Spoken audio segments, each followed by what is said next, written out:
जब दुनिया ने कामगारों को बस एक औजार समझा, जब उनकी जिंदगी का कोई मोल नहीं था, जब फैक्ट्रियों में काम करने वाले मजदूर बिना सुरक्षा, बिना अधिकार और बिना इंसानियत के जैसे दिन रात पिसते थे, तब एक इंसान आया जिसने पहली बार कहा कि काम करने वाला इंसान भी सम्मान का हकदार है।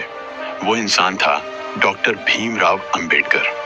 आज हम कामगार दिवस मनाते हैं, लेकिन जरा सोचिए, अगर डॉक्टर अंबेडकर न होते तो क्या हम आज ये दिन मना पा रहे होते? ये कहानी सिर्फ 8 घंटे काम की नहीं, ये कहानी है उस क्रांति की जिसने भारत में मजदूरों को इंसान बनाया। जब ब्रिटिश हुकूमत और भारतीय पूंजीपति मजदूरों को 12 से 16 घंटे तक काम करने पर मजबूर करते थे, जब किसी को भी छुट्टी नहीं मिलती थी, जब महिला कामगारों के साथ भेदभाव और शोषण होता था, तब डॉक्टर अंबेडकर ने अपने जीवन का बड़ा हिस्सा इन पीड़ाओं को समझने, सुनने और उनका समाधान खोजने में लगाया। मुंबई की मिलों में काम करने वाले श्रमिकों की बदहाली से लेकर कोयले की खानों में जान गंवाते मजदूरों तक डॉक्टर अंबेडकर ने हर दर्द को आवाज दी। उन्होंने सिर्फ भाषण नहीं दिए, उन्होंने कानून बनाए, ऐसे कानून जो आज भी भारत के मजदूरों की रीढ़ है। Factory act 1934, mine act, workman compensation act, minimum wages, 8 घंटे का कार्य दिवस, मातृत्व अवकाश, ये सभी सुधार डॉक्टर अंबेडकर के नेतृत्व में लाए गए।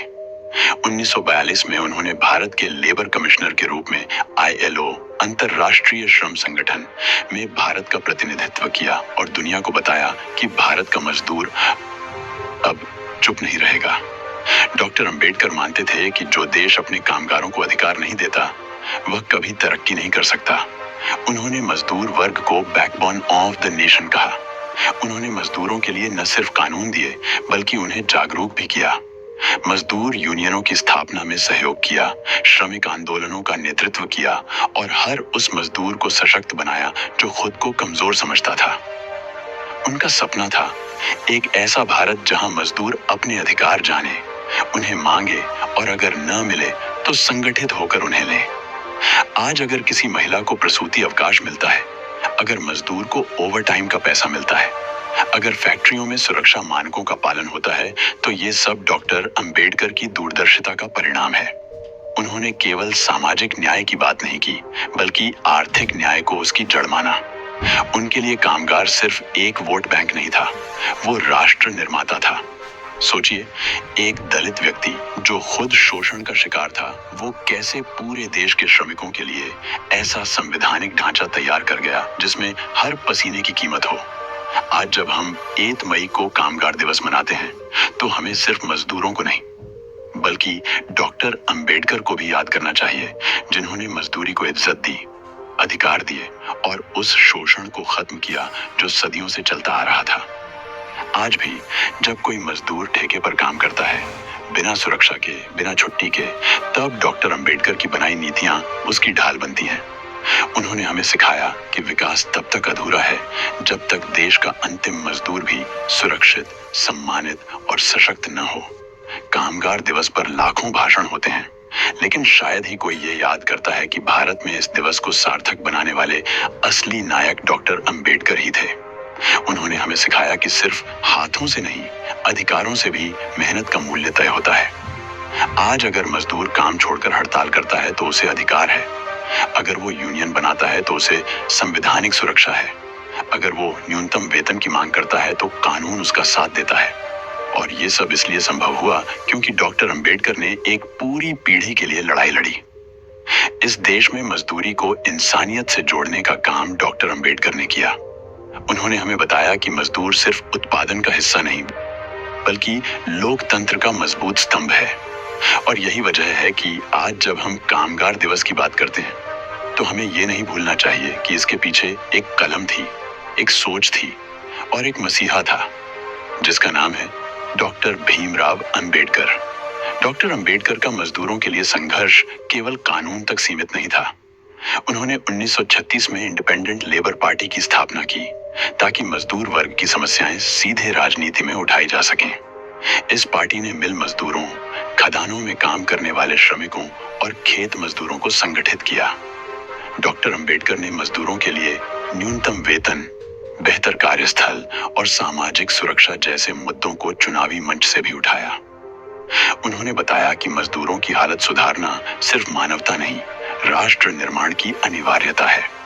उनका मानना था कि अगर मजदूर सशक्त होंगे तो देश अपने आप मजबूत होगा। उन्होंने बॉम्बे लेबर कमेटी के माध्यम से श्रमिकों की वास्तविक हालत को दस्तावेजों में दर्ज किया और सरकार को उनके लिए योजनाएं बनाने पर मजबूर किया। डॉक्टर अंबेडकर ने कहा था, अगर श्रमिक वर्ग अपने अधिकारों को नहीं समझेगा तो वे कभी भी स्वतंत्र नहीं होंगे। ये शब्द आज भी उतने ही प्रासंगिक हैं जितने उस समय थे। उन्होंने ये भी महसूस किया कि सिर्फ पुरुष श्रमिकों के लिए ही नहीं, बल्कि महिलाओं और बच्चों के लिए भी विशेष सुरक्षा की जरूरत है। इसलिए उन्होंने महिला श्रमिकों के लिए मातृत्व अवकाश, सुरक्षित कार्यस्थल और समान वेतन के मुद्दों को कानून में शामिल करवाया। उन्होंने बाल श्रम के खिलाफ आवाज उठाई और कहा कि बच्चे राष्ट्र का भविष्य हैं। उन्हें शिक्षा और पोषण मिलना चाहिए, न कि फैक्ट्रियों की दीवारों में उनका बचपन खो जाए। डॉक्टर अंबेडकर ने मजदूरों के लिए न केवल भारतीय संविधान में मौलिक अधिकार सुनिश्चित किए, बल्कि directive principles of state policy में भी उनके कल्याण को प्रमुखता दी। संविधान के अनुच्छेद 43 में राज्य को निर्देश दिया गया है कि वह सभी श्रमिकों को जीविका के पर्याप्त साधन और कार्य के लिए सम्मानजनक परिस्थितियां प्रदान करे। ये कोई सामान्य धारणा नहीं थी, बल्कि एक दृष्टि थी जो भारत को न्याय, समानता और गरिमा की ओर ले जाने का सपना देखती थी। डॉक्टर अंबेडकर ने यह भी सुनिश्चित किया कि मजदूरों को संगठित होकर अपनी मांगें रखने का अधिकार मिले।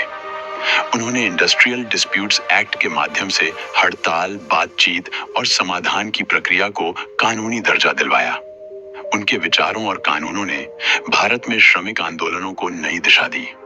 आज भी जब कोई मजदूर यूनियन सरकार से अपने हक की मांग करता है, जब कोई श्रमिक सुरक्षा के लिए अदालत का दरवाजा खटखटाता है, तब वो डॉक्टर अंबेडकर के द्वारा स्थापित उस आधिकारिक ढांचे का उपयोग कर रहा होता है जो उन्होंने दशकों पहले बनाया था। अगर हम आज मजदूर दिवस मनाते हैं तो ये सिर्फ एक दिन नहीं, बल्कि डॉक्टर अंबेडकर के वर्षों की मेहनत, चिंतन और संघर्ष की पहचान है। उन्होंने बताया कि एक राष्ट्र की सच्ची प्रगति तब होती है जब उसका सबसे कमजोर व्यक्ति भी गरिमा और अधिकार के साथ जी सके। इसलिए आज जब हम 1 मई को कामगार दिवस के रूप में मनाते हैं, तो हमें मजदूरों के साथ साथ डॉक्टर अंबेडकर को भी सलाम करना चाहिए, क्योंकि उन्होंने मजदूरी को महज जीविका नहीं बल्कि सम्मान बना दिया।